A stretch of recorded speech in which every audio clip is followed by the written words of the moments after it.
Hi. Hi. ನಿಮ್ interview ದಿನ ನಿಮ್ ಇಂಗ್ಲಿಷ್ ಸ್ಟ್ರಾಂಗ್ ಇತ್ತಾ ಅಥವಾ ನಿಮ್ ಕಾನ್ಫಿಡೆನ್ಸ್ ಸ್ಟ್ರಾಂಗ್ ಇತ್ತಾ? ಕಾನ್ಫಿಡೆನ್ಸ್ ಸ್ಟ್ರಾಂಗ್ ಇತ್ತು. ಆಗಿದ್ದಾಗ್ಲಿ ನೋಡ್ಕೊಳ್ಳೋಣ ಫಸ್ಟ್ ಇಂಟರ್ವ್ಯೂ ಅಲ್ವಾ ಅಂತ.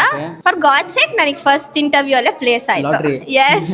ಕ್ಲಾಪ್ಸ್ ಹೊಡ್ರಿ, ಸುಮ್ಮನೆ ಕೂತಿರಲ್ಲ. ಸೇಮ್ ಕಾನ್ಫಿಡೆನ್ಸ್ ಸ್ಟ್ರಾಂಗ್ ಇತ್ತು. ಪ್ಲಸ್ ನಮ್ ಜೈ ಆಂಜನೇಯನ್ನ ಕೇಳ್ಕೊಂಡು ಹೋಗಿದೆ. ಫಸ್ಟ್ ನಮ್ ಇಂಗ್ಲಿಷ್ ಸ್ಟ್ರಾಂಗ್ ಇತ್ತು, ಆಮೇಲೆ ಗೊತ್ತಾಯ್ತು ನಾವು ಸೆಲೆಕ್ಟೇ ಆಗಲ್ಲ ಆ ಥರ ಆಗ್ಬಿಟ್ಟೈತೆ ಅಂತ.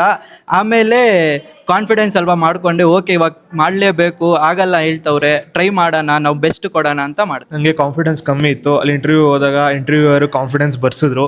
ಅವರು ತುಂಬ ಇಂಗ್ಲೀಷಲ್ಲೇ ಏನು ಕೇಳಿಲ್ಲ, ಮಿಕ್ಸಲ್ಲೇ ಮಾತಾಡಿದ್ವಿ, ಕನ್ನಡ ಇಂಗ್ಲೀಷು. ನನಗೆ ಕಾನ್ಫಿಡೆನ್ಸು ಇಂಗ್ಲೀಷು ಎರಡೂ ಆಲ್ಮೋಸ್ಟ್ ಒಂದು ಮ್ಯಾನೇಜಬಲ್ ಆಗಿತ್ತು. ಆಗಿದ್ದಾಗಲಿ ಅಂತ ಹೋಗಿ ಇಂಟರ್ವ್ಯೂ ಅಟೆಂಡ್ ಮಾಡಿದೆ.